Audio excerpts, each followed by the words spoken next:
বৃন্দাবনে সবথেকে প্রসিদ্ধ উৎসব হচ্ছে ঝুলন উৎসব। এই ঝুলন উৎসবের কীরকম রহস্য রয়েছে এবং প্রত্যেকটা মন্দিরে এই ঝুলন উৎসব পালিত হচ্ছে। ঝুলন উৎসব কীরকম মহিমা রয়েছে আজকে জানবো। এই ঝুলন উৎসব কোন দিন শুরু হচ্ছে আর কীরকম রহস্য রয়েছে। আপনারা জানেন বৃন্দাবনে সমস্ত ব্রজগোপিকারা সবসময় রাধা গোবিন্দকে আনন্দ প্রদান করতেন। আর ললিতা কুণ্ডের পাশে এক ঝুলন উৎসবের আয়োজন করেন। আর এই ঝুলন উৎসবে সমস্ত সখীগণ রয়েছেন এবং রাধা গোবিন্দকে ঝুলনে ধুলাবেন।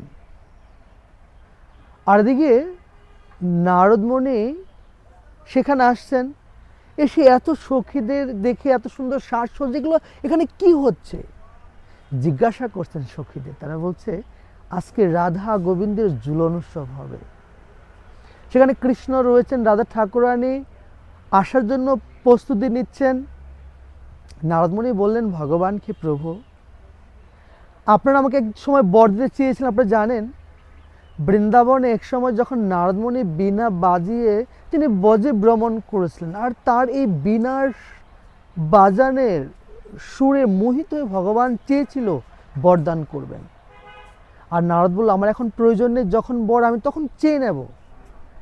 আর নারদ যখন বললেন হে প্রভু আপনার কাছে একটি বর পাওনা ছিল আমার, বলছে হ্যাঁ বলো। বলছে প্রভু আপনার বামে ললিতাকে নিয়ে এই দুলনে ঝুলবেন। তিনি তখন রাজি হলেন, আর ললিতা সংকুচিত বোধ করছিলেন।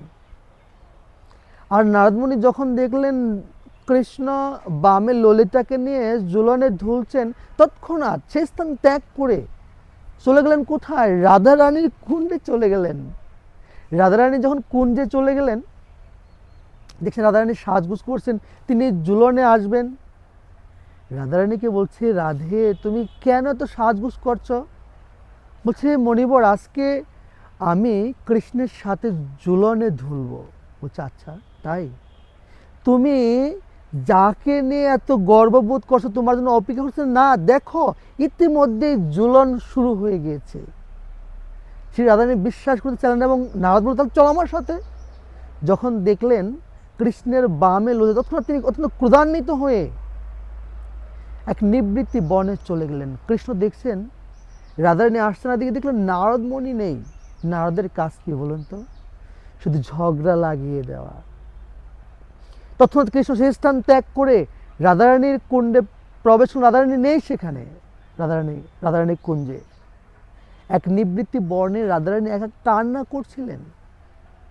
কৃষ্ণের সাথে কোনোভাবে কথা বলছিলেন না। কৃষ্ণ বলল দেখো আমি পূর্বেই বলেছিলাম নারদের সাথে বেশি সম্পর্ক জড়াবে না, তাহলে যে কোনো মুহূর্তেই আমাদের ভিতরে ঝগড়া সৃষ্টি করে দিতে পারে।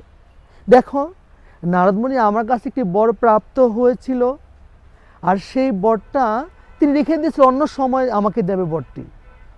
আর আমাকে নারদ বলছে ললিতার সাথে ঝুলনে ঝুলতে, তৎক্ষণাৎ তোমাকে নিয়ে আবার আমাদের এবং ললিতার যে ঝুলনে ঝোলা দেখেছে, তাই তো করেছে? বলছে হ্যাঁ আমি তাই তো দেখেছি। বলছে এই কাজটি হচ্ছে নারদের কাছে, জন্য এই নারদের সাথে বেশি ঘনিষ্ঠতা করতে নেই, তাহলে যে কোনো মুহূর্তে আমাদের সাথে ঝগড়া সৃষ্টি করে দিতে পারে।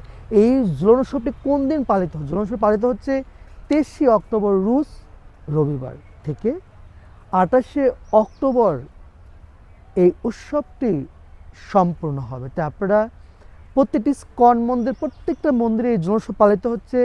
বিকেল 4 ঘটিকা থেকে প্রায় 6টা পর্যন্ত ঝুলন উৎসব পালিত হয়। তারপরে প্রতিদিনই এই ঝুলন উৎসবটি বিকেল টাইমে হয়ে থাকে। আপনারা যে কোনো দিন এই ঝুলনের সংশোধন করে এই মানব জন্মকে সার্থক করতে পারেন। আপনাদের সকলকে সঙ্গে থাকার জন্য অসংখ্য ধন্যবাদ। হরে কৃষ্ণ।